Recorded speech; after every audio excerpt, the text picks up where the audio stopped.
Guys, in this next news story, members of a gang who murdered a man by throwing ammonia in his face as part of a violent campaign to control the drugs trade in a community have been told they must serve minimum jail terms of up to 33 years. Newcastle Crown Court heard how Andy Foster, who was 26 years old, may he rest in peace, died in what the judge described as a cruel and terrifying attack at his home in Gateshead in August 2023. Yesterday, the leader of the drug gang, Youssef Wynne, who's 40, of Jarrow, was jailed for life by the judge, Mr. Justice Dove, who ordered him to serve at least 33 years before he is considered for parole. He was also known as the Tony Soprano of Gateshead. 3 of the men were jailed for life over Mr. Foster's murder.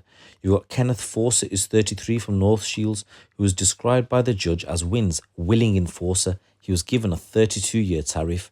You got Josh Wandless, who's 33, was given a 31-year tariff. And you got Josh Hawthorn, who was given a 22-year tariff. The judge said the attack on Mr. Foster was the 4th in a series of ammonia attacks, which were part of a campaign of violence designed to bring fear of retribution and reprisals to those who crossed you in your drugs trade. In another attack in the series, a woman suffered serious injuries which led to her having one of her eyes removed after it melted. The judge said the murder was committed during an attack in which was intended to protect you and enforce the drugs trading business operated by the Tony Soprano of Gateshead, Youssef Wynne. He said this was about taxing those who Wynne deemed to be in need of punishment or discipline or needed to be taught a lesson to protect the trade in drugs. He told the court the trade in illegal drugs is a curse in the community we all live in. The judge said the impact of your attack upon Andrew Foster had devastating and irreversible consequences. He was a much-loved young man, a gentle, funny, caring partner and son with many years of his life ahead of him.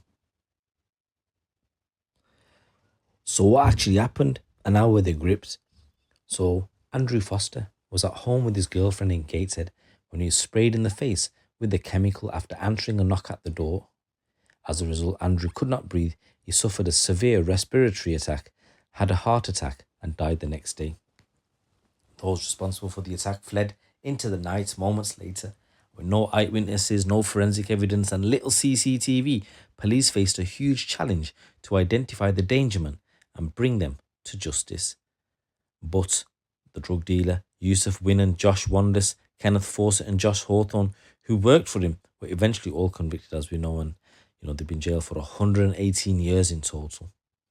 So Detective Inspector Tam Fowler explained how, with the help of a number of Northumbria's police's most skilled experts and by using all the technology at their disposal, his team pieced together a jigsaw of clues to find the killers. He said, "It's a jigsaw and a half.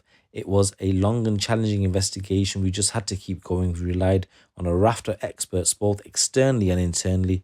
We just had to follow the evidence methodically. It sounds complex, and it is complex, but if you just have faith in following the evidence, you will get there." He said, "If anybody is using ammonia, this sends a clear message that we as a force will deal with it, and we will get sentences that reflect the risk ammonia poses." So he said police were called by the ambulance services at around 11 o'clock at night after 8 paramedics attended. He said it was his girlfriend who called the ambulance service reporting that her partner had been attacked with ammonia and was struggling to breathe.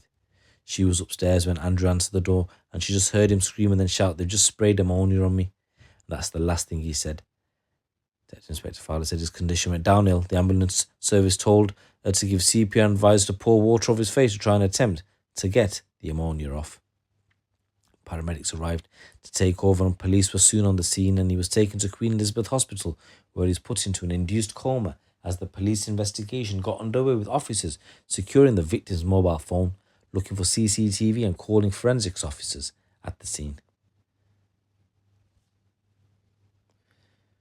So the police's first breakthrough came when they found that CCTV cameras in the area had captured footage of a car driving into the street and doing a U-turn. There was also footage of 2 men on the street, one appearing to carry a box. Audio from one of the camera recordings records Andrew scream at the sound of a car's engine, while another captures footage of 2 people coming out of the back of Andrew's home. However, the footage was not clear enough to allow police to identify the people, and while members of the team thought the car looked like a VW Golf, they could not be certain. But police set about trying to identify any Golfs that had driven into the area at the time.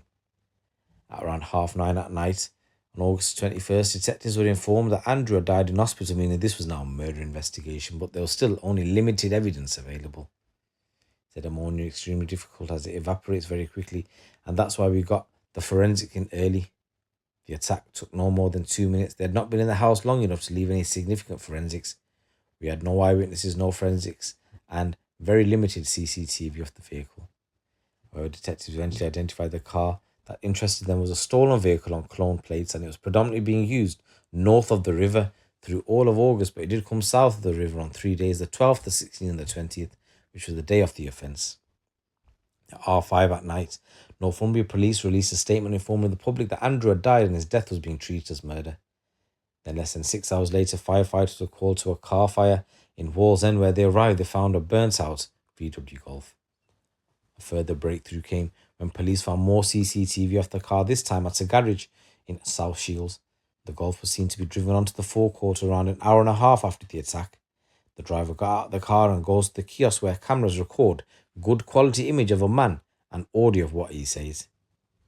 Inspector Fowler said, "We have a good picture of him and he's got a very distinctive tattoo on his neck. My priority is then to identify that person is the priority because of the image." So guys, check this out. So even though you think you can get away with things, the amount of cameras that are out there, you ain't getting away with shit.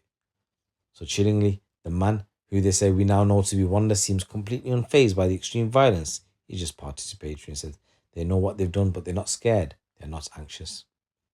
The camera records the man shouting over to the car to ask his passengers what type of drinks he wants. The other man replies by asking for a strawberry drink.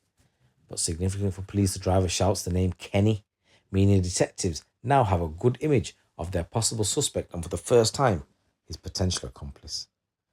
Police were quickly able to identify the man on the footage as Wandless, and Inspector Fowler officially nominates him as suspect, but before arresting Wandless, detectives set about trying to work out who Kenny was. Detective says he was not arrested straight away. We had got an unknown second male, Kenny, and to identify Kenny, that was the priority.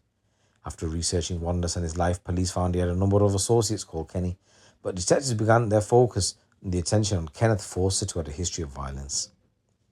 Fawcett was also nominated as a suspect, and telecoms evidence revealed that both before and after the attack, Wandless and Fawcett were talking to one another. The evidence also confirmed that both men were in the area at the time of the attack. The inspector said the best way for me to make sure that these two are arrested at the same time, because the evidence from recovering their mobile phones, I think, would be crucial. Meanwhile, police were also keen to ensure they could prove that the car Wandless and Fawcett were seen in was the same one on the CCTV, so the murder squad called in help from another Northumbria Police Department, the Collision Investigation Unit. One of the force's top forensic collision investigators viewed the footage, and the car expert was able to say that the car was a silver or grey VW Golf Mark 6, and from listening to the audio, he was even able to tell if it was a diesel vehicle. The investigator was also able to see that the wing on one side of the car was a different shade of grey to the other, and after seeing pictures of the torched vehicle in Wallsend, he confirmed that it was in fact the same car. The detective said the investigation relied on departments right across the force. 6 days after the attack on August the 26th, Wandless and Fawcett were arrested within minutes of one another, and both men had bottles of ammonia when they were arrested. Detectives spent the next 30 hours interviewing the suspects. They denied and no replied, and the inspector said they showed no remorse whatsoever. They didn't engage with interviews, just denied being involved. The following night, Wandless and Fawcett were charged with Andrew's murder, with detectives finding no link between Andrew and the two accused, who were both from the North Shields area. The investigation continued as detectives worked to discover if anyone else was involved.